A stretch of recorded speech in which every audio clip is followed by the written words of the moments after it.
السلام علیکم ورحمۃ اللہ وبرکاتہ۔ تمام دوست احباب سے گزارش ہے کہ ایک بار درود شریف پڑھ لیجئے۔ اللہم صلی علی محمد وعلی آل محمد کما صلیت علی ابراہیم وعلی آل ابراہیم انک حمید مجید۔ اللہم بارک علی محمد وعلی آل محمد کما بارکت علی ابراہیم وعلی آل ابراہیم انک حمید مجید۔ آج کا ہمارا ٹاپک ہے سو کر اٹھنے کی سنتیں۔ میرے نبی علیہ الصلوۃ والسلام کی سنتوں پر جو بندہ عمل کرتا ہے اس کے لیے خیر ہی کہ خیر ہے۔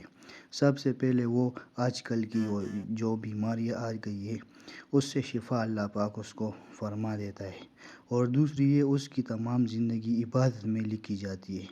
تو ہمیں چاہیے کہ ہم اپنے نبی کی مبارک سنتوں پر عمل کریں، اس میں ہمارا دنیا اور آخرت کا فائدہ ہے۔ تو سو کر اٹھنے کی 3 سنتیں۔ سب سے پہلی، نیند سے بیدار ہوتے ہی دونوں ہاتھوں سے چہرے اور آنکھوں کو ملنا تاکہ نیند کی مار دور ہو جائے۔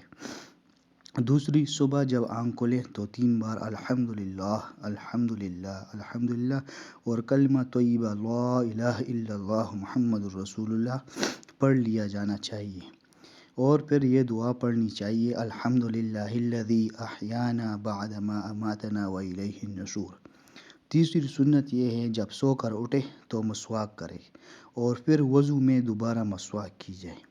اللہ پاک ہمیں ان پیاری سنتوں پر عمل کرنے کی توفیق عطا فرمائے، اور یہ سنتیں اپنے دوست بھائی مسلمانوں تک پہنچانے کی توفیق عطا فرمائے۔